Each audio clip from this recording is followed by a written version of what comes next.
This is the current federal tax developments for the week of July the 5th, 2016. Current federal tax developments, as always, is brought to you by Nichols Patrick CPA Incorporated and your state society of CPAs. I'm Ed Zollers, and I'm going to be bringing you a few issues this week that we'll look at here on federal taxes. We're going to look at a few things. This week, we take a look at the Security Summary Summit, I'll pronounce that right. Report for 2016 was issued. And preparer security is going to be a major issue in the coming year we need to be aware of. We'll talk about an IRS letter that deals with the interaction between crowdsourcing and taxes that the IRS discussed. We'll talk about the fact that we had a case this week where a taxpayer's testimony proved to be the key thing that the tax court relied upon in showing the taxpayer was insolvent in a cancellation of debt issue. We'll talk about a problem the taxpayer had trying to get the IRS to believe that a medical condition was really the reason why she was unable to complete an IRA rollover. The Ninth Circuit tells us that Congress didn't just intend for the tax court to consider the issue of whether a taxpayer, a partner in this case, had their statute of limitations open or not, but rather expected them to rule on that issue and actually allowed them to rule either way. And the Federal Circuit took a look at what's going to count for interest netting purposes when we have a change in members of a consolidated group of corporations, something that happens quite often when we talk about large corporate entities and public companies. Well, this is the time of year we have a few things happening, and we've got a few courses coming up I want to highlight for you at the various state societies. Butch Rogers has a pair of courses coming up later in July at Mahoney State Park in Nebraska. That includes on July 21st, oil and gas taxation, landowners and investors, and church and minister taxation on July the 22nd. Later on in the month of August, I'll be going on, went a little too far there, to Columbus, where I'll be putting on a pair of courses on August 18th on fringe benefits and August 19th on identity theft and tax practice. The latter obviously being a significant issue that came up in, now we're ready to move forward to our developments for this week, the Security Summit of the IRS. This came out in IRS News Release, IR 2016-94, and Fact Sheet 2016-21 that was issued at the end of June. The Security Summit is a conference, a group that the IRS sponsors that has members from various organizations that are concerned with identity theft and the security of taxpayer data. That includes the various state departments of revenue. That includes the tax preparation industry, including the consumer one and for the ones dealing with preparers and tax preparers. And what they're doing is getting together to try to get control over the fact of refund fraud and identity theft that results from tax issues. And it outlined the highlights of the 2016 conference and the issues that we have gone to apply higher standards. And they told us some of the big things they've accomplished this year, including requiring people to have more secure passwords on consumer tax preparation sites. That's one of the big problems that we had a year before, where it turns out with password leaks, and yes, by the way, if you hadn't been aware of that, password leaks have now come out and bit a few major basically tech industry leaders where their passwords had been reused on sites and they had kind of forgotten and ended up being able to be taking over other accounts of theirs, which they also weren't paying much attention to. But the reuse of passwords becomes much more serious when we talk about things like tax return preparation, because there, if somebody used the same password on LinkedIn a number of years ago, which, by the way, had one of the major password breaches, and the full database apparently now has been released from a few years ago. If somebody had not changed their password on their tax site from what they put on LinkedIn, well, then it's pretty easy to get in. So we started requiring more secure passwords. Bad news is we still can't really make sure you're not using the same password on every site, which is going to continue to be a problem. But they talked about those developments this year and some other developments that they had coming out of the summit. We basically have a whole bunch of new data points they're looking at to try to pick up where they have fraudulent returns. And the IRS noted that they had a much lower number, finally, of actual identity theft situations they claimed that went forward this year with bad refunds. Now, one of the key things for those of us here is they've announced they will be reaching out to preparers to improve their security. This is significant. We already had, as we discussed earlier, we've had the IRS release information on preparer security and what's expected. We're going to see that expanded now with additional rules being involved.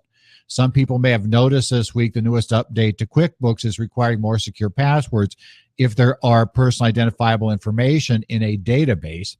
If you have a QuickBooks database that has like EIN numbers in it, we're going to probably see that expand out to a whole bunch of other programs. Don't be surprised if your tax software also starts requiring you to have a more secure, complex password.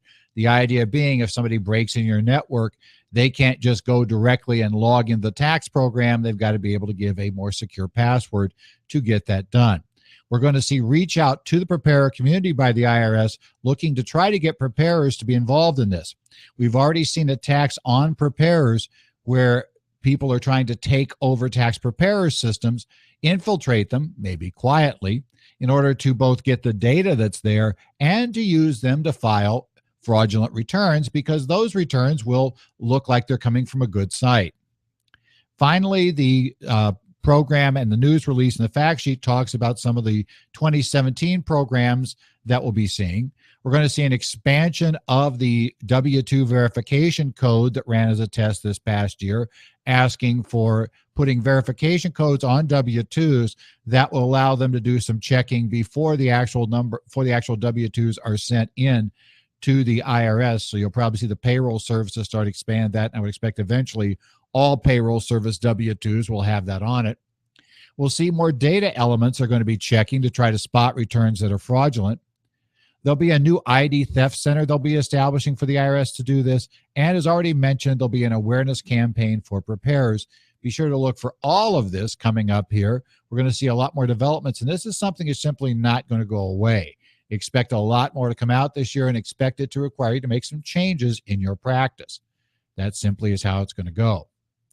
Well, another issue that we've seen in tech, which is a problem we've run into, is tech has been known to change how we do business. One of the ways that we've seen a change recently has been the growth of crowdfunding. People may be aware of sites like Kickstarter, and that's just the largest. There are a whole bunch of sites that do this, where a group of people pledge money, put up money in exchange to get some project going.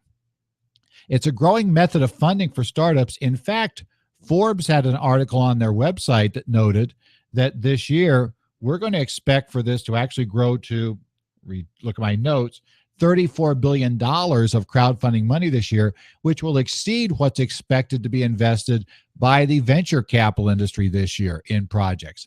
So it's a significant area.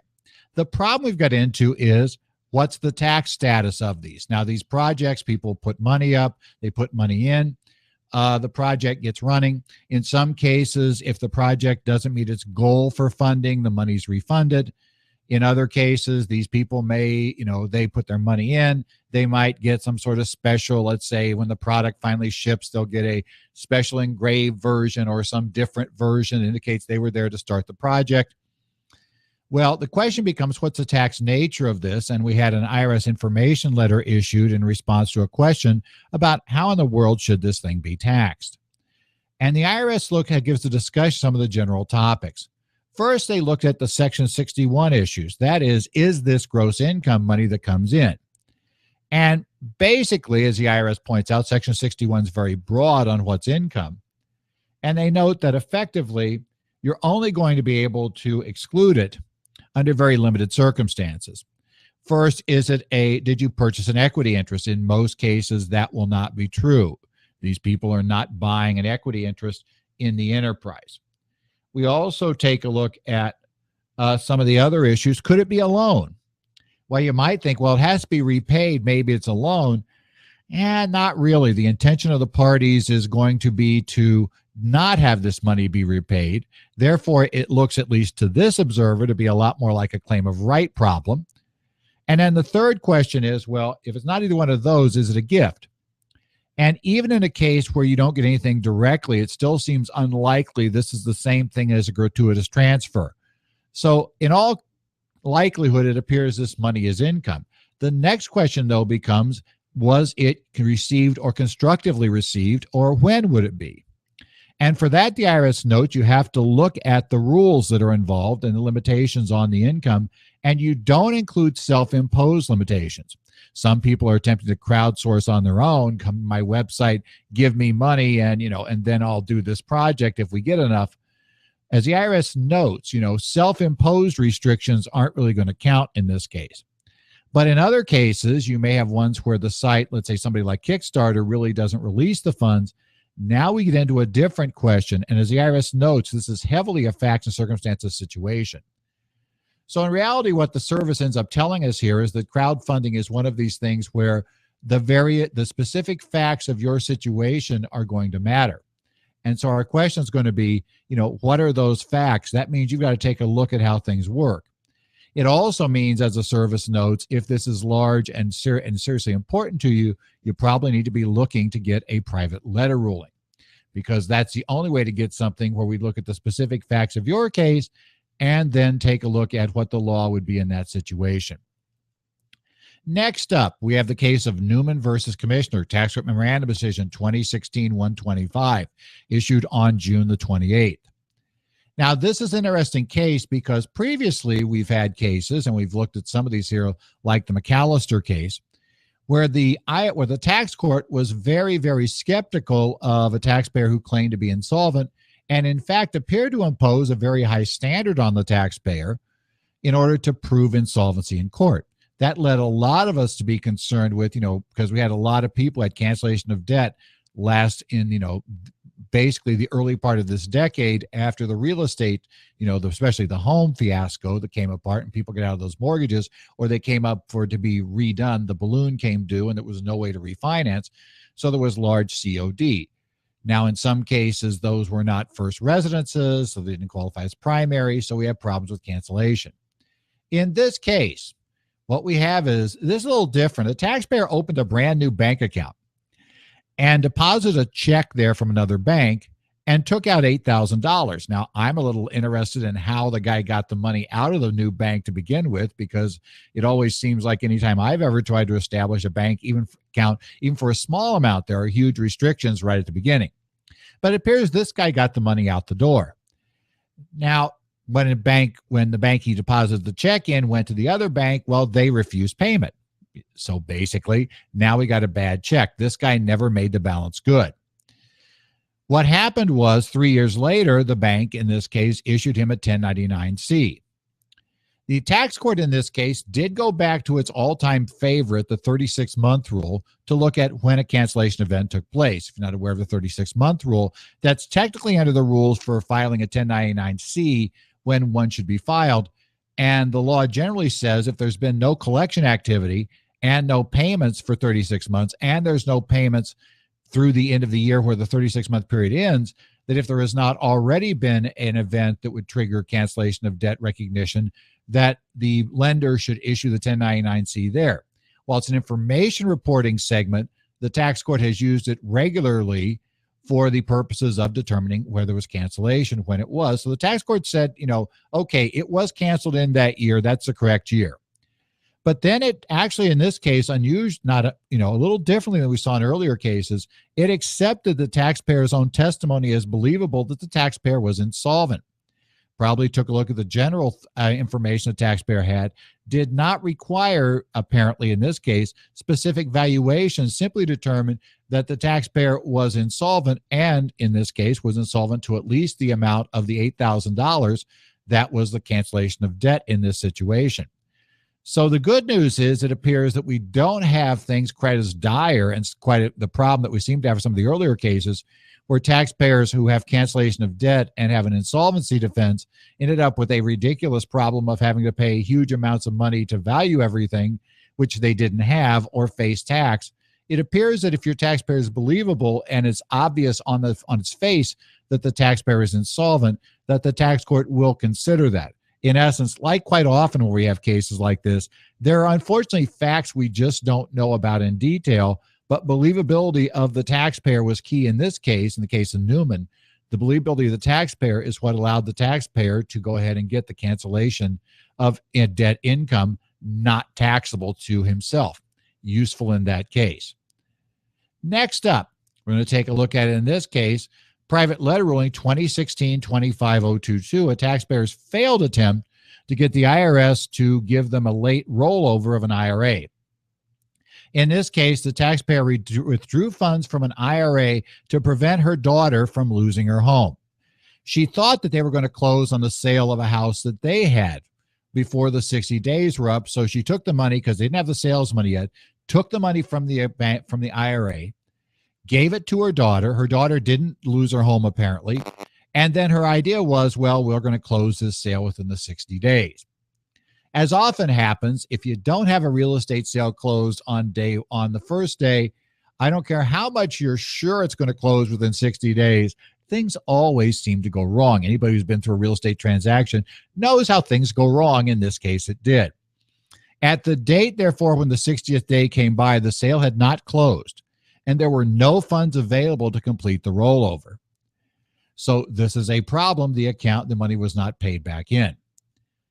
Generally, that would seem to be a problem, because the IRS does not grant late rollover relief because you borrowed from it. That's one of the things the IRS says, while that's okay, the law allows you to do it, that Congress's intent was to do this simply to move funds from one account to another, not to give you a chance to borrow from your IRA.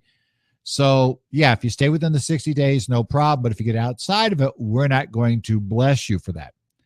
Well, in this case, though, the taxpayer said, okay, I understand that, but here's my catch.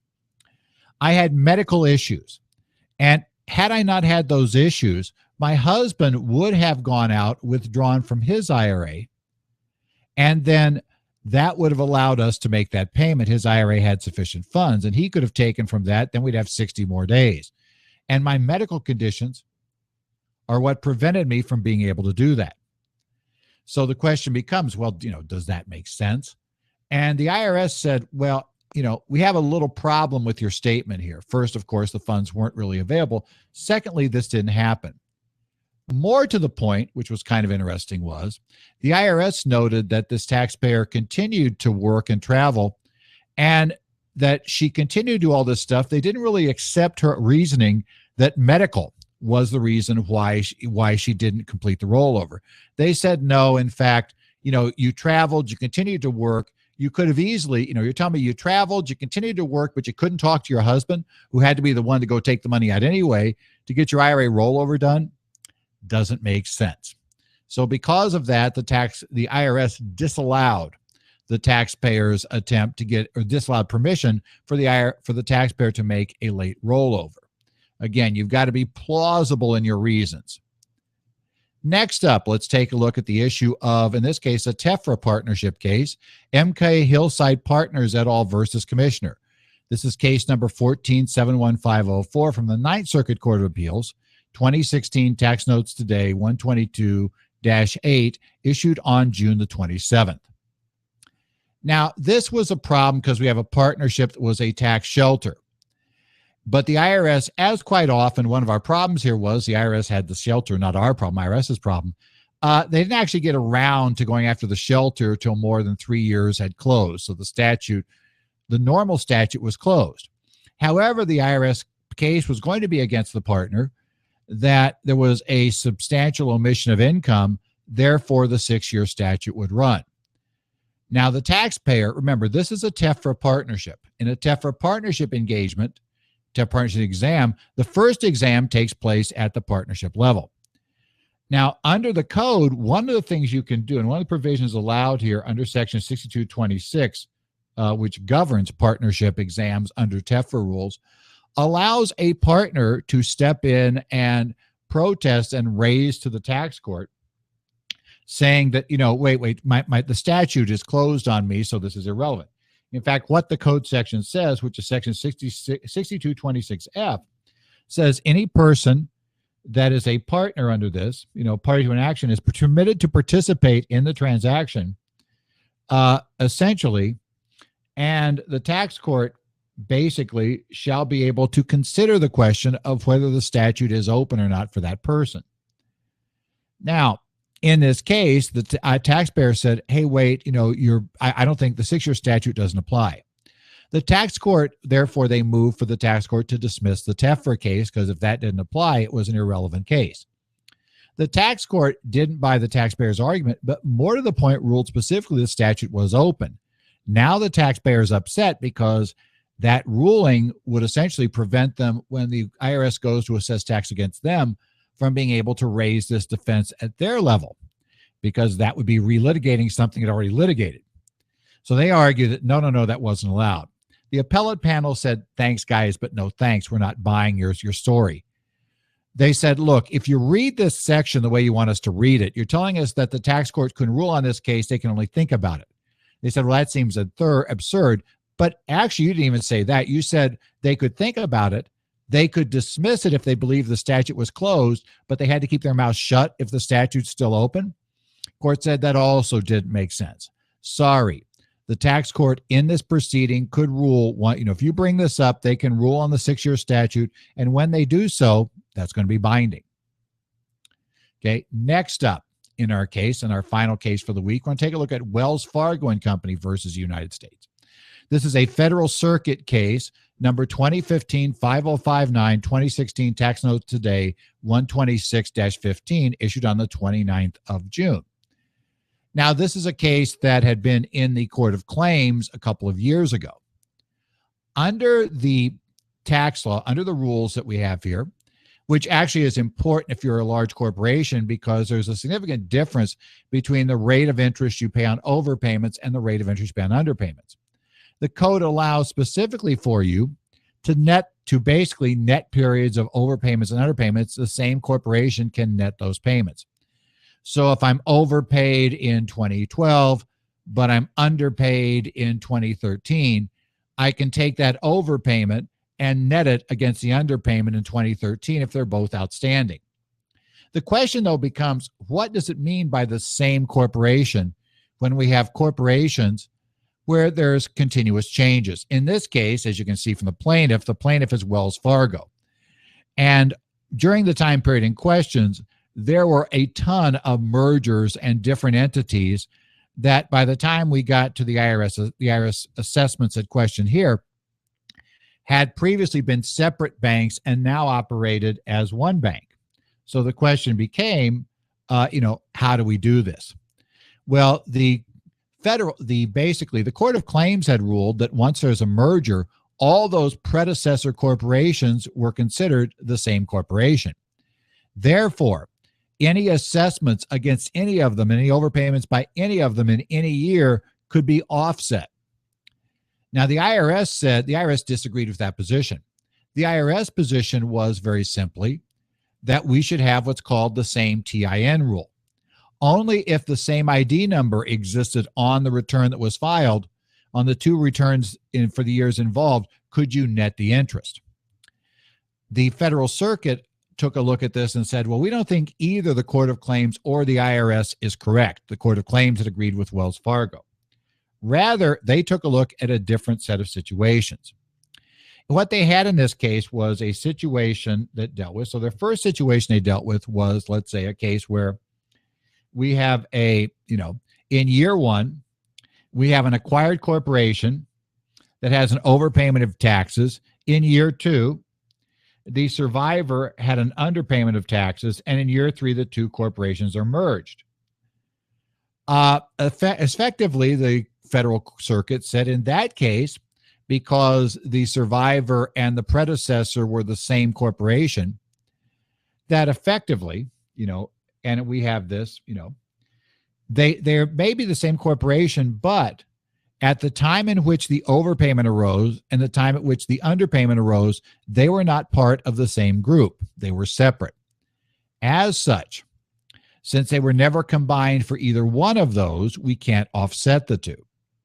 Okay? They said that's very simple.